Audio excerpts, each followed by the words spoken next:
And be real for a second. All right, we ready? Sometimes I can miss the point, right? Like somebody can tell me something, or I'm supposed to maybe be doing a certain thing or whatever, but I can completely miss the point. Only sometimes. Um, maybe really often. Last week, Becky and I we were talking about something in the house. She gave me clear direction, like this is what I need. I thought like I knew exactly what that clear direction meant, and so I went off and I did what I thought I was supposed to do. Like 5-10 minutes later, she's looking at me. She's like, "Hey, what are you doing?" And turns out, like, I completely missed the point, right? I completely missed what she was saying. I completely missed what was going on. And so as I was preparing this week, I kind of realized that we do this all the time, right? We do this with Jesus. Maybe he'll kind of nudge you or nudge me towards like slowing down a little bit, or maybe serving people quietly matters more than being noticed, right? And then I'll just spin it into whatever it is that I wanted to hear, and I'll just kind of go do that. And so as we're going to continue this series through Mark, this is what we're going to see today. And so for the past few weeks, what we've seen is that Jesus, he's been talking about his upcoming death. He's been talking about the fact that he's going to be resurrected. He's been preparing his disciples this whole time. And I feel like, as we read, Jesus has been very clear about what's going on, about humility, about sacrifice, about suffering. But his disciples, they just don't seem to get it. And so this week, as we read, what we're going to find is that instead of what they're supposed to see, instead of what they're doing, they're dreaming about thrones and power. So here's the people that are closest to Jesus, and they have completely missed his heart. They don't seem to kind of get what's going on. And unlike being married almost 25 years and still not knowing what my wife is saying or thinking, they do the exact same thing. They've been walking with Jesus now for almost 3 years, and they have no clue what he's saying or what he's thinking. So if you have a Bible and you want to turn there, or if you want to look on the screens here, we're going to be in Mark 10, starting in verse 32. And I want you to really think about what Jesus wants from you today, what Jesus wants for you. Because what we're going to see here is that we're going to see what it really means to actually follow Jesus. So let's start reading. They were on the road going up to Jerusalem, and Jesus was walking ahead of them. The disciples were astonished, but those who followed him were afraid. Taking the 12 aside, he began to tell them the things that would happen to him. See, we are going up to Jerusalem. The Son of Man will be handed over to the chief priests, to the scribes, and they will condemn him to death. Then they will hand him over to the Gentiles, and they will mock him, and they will spit on him. They will flog him and kill him, and he will rise after 3 days. All right, I want to kind of picture what's going on here, right? Jesus is leading the way. He's leading the way with the 12. There's many other people who are following after him. Jesus is walking ahead of them, leading on the road of Jerusalem. And the text says that the disciples are astonished, and the followers were afraid. And depending on your translation, right, if you might be looking at a different Bible translation, but depending on your translation, some will combine that the disciples and the followers were both astonished and afraid. Or maybe commentators you might read might combine them. Some of them separate them. That's kind of the hard thing about interpreting ancient languages, right? You don't always know exactly what is supposed to be said here. But we do know that there is some type of interesting combination of both astonishment and fear, as they are sensing something monumental is about to happen. And so there's astonishment as Jesus, right? He has this decisive determination. We're going to Jerusalem. And something to notice here is that rabbis, they don't usually walk ahead of their disciples. They usually walk with their disciples. So they kind of walk together as the rabbi might be continuing to teach them and talk with them as they're walking. But it points out here that he is walking ahead of them, right? On a mission to get where he is going. It's a decisive determination. He's leading the way. He has a resolve. He knows what's awaiting for him. But it's also a little unsettling to his disciples, right? They know that there's danger in Jerusalem. All the disciples know that. All those followers know that there's danger there. They know that multiple times the crowds and the Pharisees, they've tried to arrest him. They've tried to take him by force. So they know that in the center of Jerusalem's the center of the religion there. They know that there's trouble there. And so here they are, they're going there. And then by this point in Mark's gospel, right, it's no secret that the religious leaders in Jerusalem are against Jesus. So the disciples, they've already heard him predict his death. They've heard him predict it multiple times. And so Jesus, he moves towards the city. They know that he's walking straight into hostility. And so this fear that they have, it makes sense, right? They expect trouble. And so while he has many followers by this point, what he's going to do, he's going to take the 12 aside, right? Remember, he's walking with the 12, and he's walking with many other people who follow him. He's going to take the 12 aside. He's taking the ones who he trusts the most. He's taking those who he's been talking to time and time again, and he's reminding them what is coming in Jerusalem. And once again, he predicts his death. He predicts the betrayal, predicts condemnation, mocking, flogging, and ultimately death followed by resurrection. And this is the point. Jesus here is crystal clear about the road ahead. Right? We always want this. How many of you want Jesus to be crystal clear with your life? Right? We say we want that, right? What happens when Jesus is crystal clear? They didn't want it, right? And so here we are, we're regular people too, we're just like the disciples here, and we want Jesus to be crystal clear with our life. We want him to tell us exactly what to do, exactly where to go, and he doesn't always do that. Sometimes he kind of leads us and nudges us, and sometimes he says, hey, I've already told you, I've already been crystal clear in my word, I just need you to do that. But whatever it is, we tend to just not want it. And that's what's happening with the disciples. Jesus has been crystal clear, and they don't want it. The cost is high. They're moving into Jerusalem unaware with what's going to happen. There's so much fear here. And here's Jesus walking there with purpose. At church, we have to wrap our minds around this. Following Jesus means walking into places that might feel scary, or costly, or uncertain. But he never asks us to go anywhere that he has not gone first.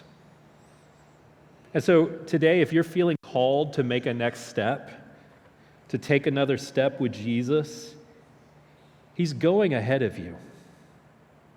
Jesus knows the road, even when it's scary to us. And so what he's doing here is Jesus reminds us, right? He's going to remind us of what's happening. And I'm going to read it again and go a little bit farther. It says, see, we are going to Jerusalem. The Son of Man will be handed over to the chief priests, and the scribes will condemn him to death. They will hand him over to the Gentiles, and they will mock him and spit on him and flog him and kill him. And he will rise after 3 days. And then we get a response in verse 35. James and John, the sons of Zebedee, approached him and said, Teacher, we want you to do whatever we ask you.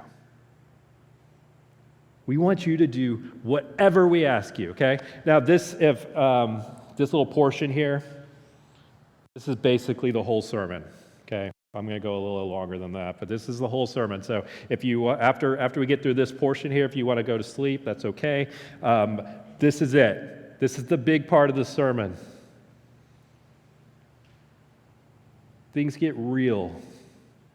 If you were with us last week, we looked at the transfiguration of Jesus.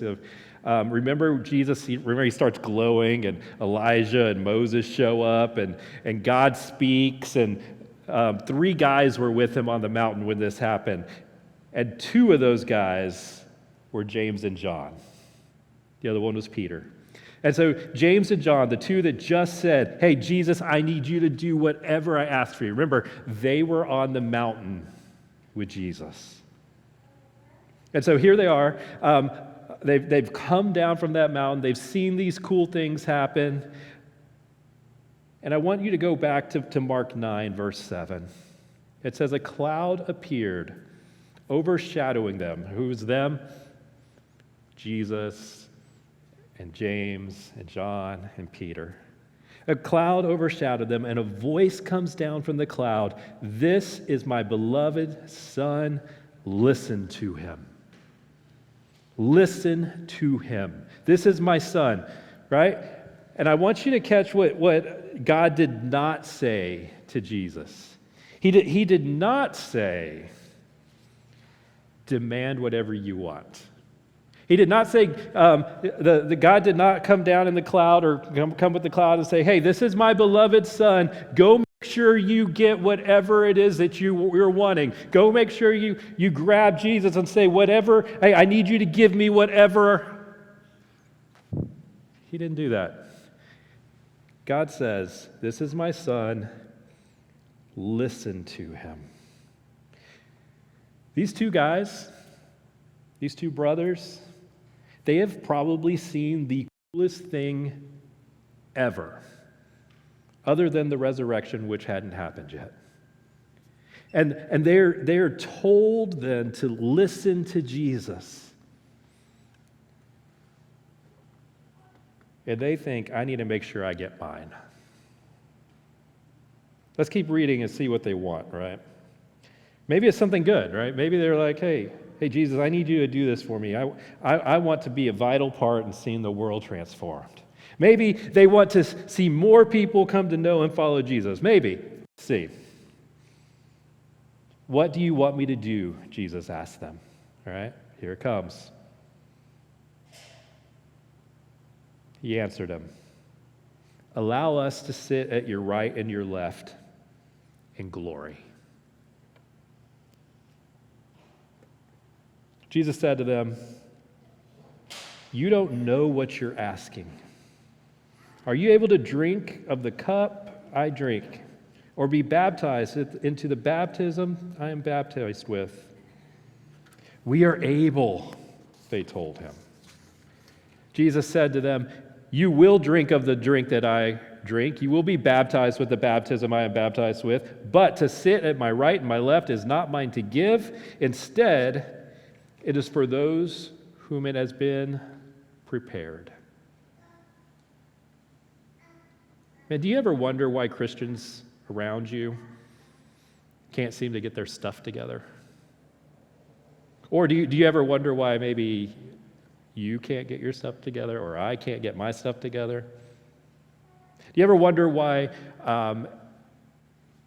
with everything Jesus has done for us, with everything the Bible teaches, as clear as the Bible can be about the 2 most important things, to love God and to love your neighbor as yourself,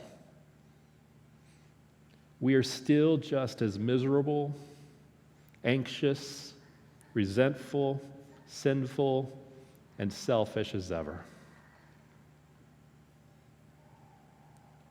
It's because we want glory, not sacrifice. Right? That's where James and John were. That's what they were looking for. They were looking for glory instead of sacrifice. And you might be thinking, oh, well, not me, Justin. Glory would be the worst thing in the world for me because I hate the spotlight. I don't want the spotlight on me. So look how great I am. Then maybe you want comfort instead of sacrifice. Maybe you want anonymity instead of sacrifice. But whatever it is, sacrifice is not at the top of our lists, okay? It's not at the top of my list. It's just not what we're looking for. We are not looking for sacrifice. And as we look at this, it can feel almost comical because Jesus is talking about suffering. He's talking about the cross, and they're talking about thrones and crowns, and not crowns of thorns. They're talking about golden crowns. But church, we shouldn't be too hard on them, should we? Because if we're honest, that's what we want. We want the same thing. I want thrones and crowns. I want the benefits of following Jesus, but I do not want the cost. I want comfort. I want recognition. I want a little applause, but I don't want the cross. And so the response from Jesus here, it's just so powerful. He's like, you don't know what you're asking. Can you drink the cup I drink? Can you be baptized with my baptism? And what Jesus is saying is like the cup is God's judgment. The baptism is the point of Jesus being overwhelmed with suffering and death. And the disciples, right, they just boldly say, yes, of course we can. And they have no idea what they're signing up for. And in fact, all the disciples, if you go back and you look through history, all of the disciples would either be martyred. In fact, they are all martyred except for one, except for John, who would be exiled. And then look what happens. When the other 10 disciples heard this, they began to be indignant with James and John. I love it, right? The other 10, they get real mad. And it doesn't tell us why they were so mad, but it probably wasn't because they were more holy than the other two. It probably wasn't because they had everything figured out and they're like, oh yeah, we're ready for sacrifice. We're ready to move wherever Jesus wants us to move. More than likely, they were mad because James and John beat them to the request. They were mad, they were angry because they wanted those seats of honor.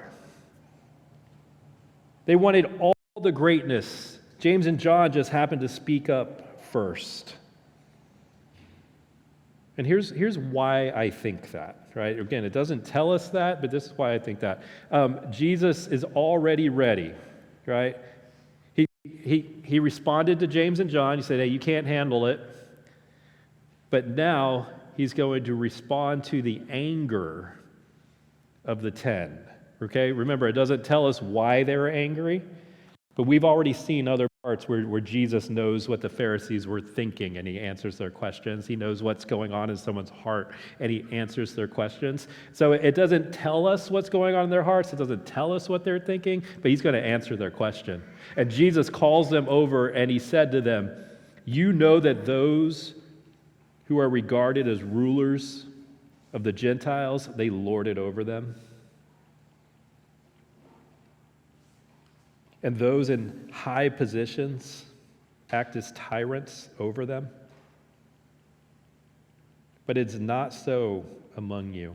On the contrary, whoever wants to be great among you will be your servant. Whoever wants to be first among you will be a slave to all. For even the Son of Man did not come to be served, but to serve and to give his life as a ransom for many. The other 10 disciples, right, they heard this and began to be upset and angry with James and John. Jesus calls them over and he answers them. He knows what's in their hearts. He knows what they're thinking. And then look at verse 45 again. Even the Son of Man did not come to be served, but to serve and to give his life as a ransom for many. The way of Jesus is not climbing the ladder of power.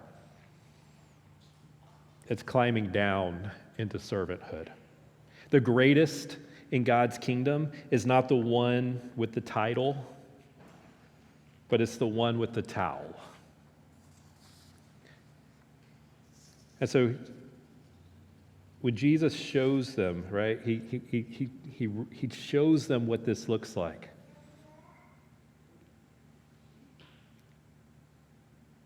And he gives us, the very next section, we get this example of what this would be like. He's going to contrast here the differences between these disciples and what they're looking for, and then a man named Bartimaeus. Let's read in verse 46. They came to Jericho, and as he was leaving Jericho with his disciples, there was a large crowd. And Bartimaeus, the son of Timaeus, a blind beggar, was sitting on the road. When he heard that it was Jesus of Nazareth, he began to cry out, "Jesus, Son of David, have mercy on me." And many warned him to keep quiet, but he was crying out all the more. And Jesus stopped, and he said, "Call him." So they called the blind man over, and he said to him, "Have courage, get up, he's calling you." He threw off his coat, and he jumped up, and he came to Jesus. And Jesus answered him, "What do you want me to do for you?" Rabboni, the blind man, said to him, "I want to see." Jesus said to him, "Go, your faith has saved you." And immediately he could see, and he began to follow Jesus on the road. And this is good. I want you to see this here. There is not a problem with asking things that you want, asking things that you need from Jesus, right? So, right, we just got back, and James and John were like, "Hey, I want you to do whatever it is that I ask." But there's not an actual problem with asking for your needs, or asking for your wants, or asking for your desires. In fact, Psalm 37, verse 4 says to take delight in the Lord, and he will give you your heart's desires. But there's a very real difference in the motives of Bartimaeus and the motives of James and John. Right? Look at the faith of Bartimaeus. Look at the faith that he has in Jesus. He cries out, "Jesus, Son of David, have mercy on me." He recognizes who Jesus is, the Son of David, the promised Messiah. He's the Son of God. And the crowd, right, they try to shut him up, like, "Hey, you're just a nuisance." So they try to shut him up, but he just shouts all the louder, and he shows his faith that he has in Jesus. He shows a desperation, and he refuses to be quiet. And this is probably my favorite line of this section. It's a very small part of verse 49, and it says that Jesus stopped. He stopped what he was doing. He stopped, and he calls him over. I mean, just think about this. Jesus is on his way. He's on a mission. He's going to Jerusalem. It's the most important mission in all of history. The weight of the cross is already on his shoulders, and yet he stops for one desperate cry from the roadside. Right? That's the heart of Jesus. He hears the voices of others, telling him to be quiet. He notices, though, the person that others are overlooking. He stops for the one everyone else walks past. And Jesus stops. He calls him. He asks him, "What do you want me to do for you?" What do you want me to do for you? That's the same question he asked James and John earlier. James and John, remember, they show up and they're like, "Hey, I need you to do whatever it is you ask. We ask from you." And Jesus says, "What do you want me to do for you?" But I want you to notice the difference here. James and John, remember, they wanted glory. Bartimaeus wanted mercy. He says, "Rabbi, I want to see." And Jesus heals him. He heals him immediately. And Bartimaeus receives his sight and begins to follow Jesus on that road. And this is discipleship in one sentence, right? It's receiving sight from Jesus and then following him on his way. If you're wondering how to be a better disciple of Jesus, it's that. If you've received sight from Jesus, if you've come to know him and you have faith in him, then just follow him on his way. And this is how this applies to us here. Following Jesus means trusting his path, not ours. Just like the disciples, right? We're often tempted to kind of imagine our own versions of success, our own versions of who we want Jesus to be, who we want to be for Jesus. But Jesus says the path to life is the path of the cross. Greatness is measured by serving. It's not measured by status.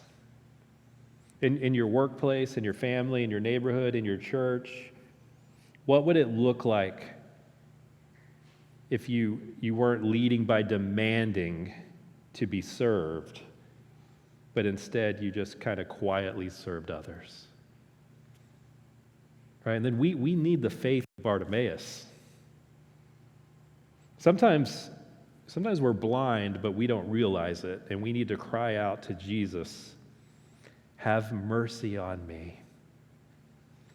Open my eyes."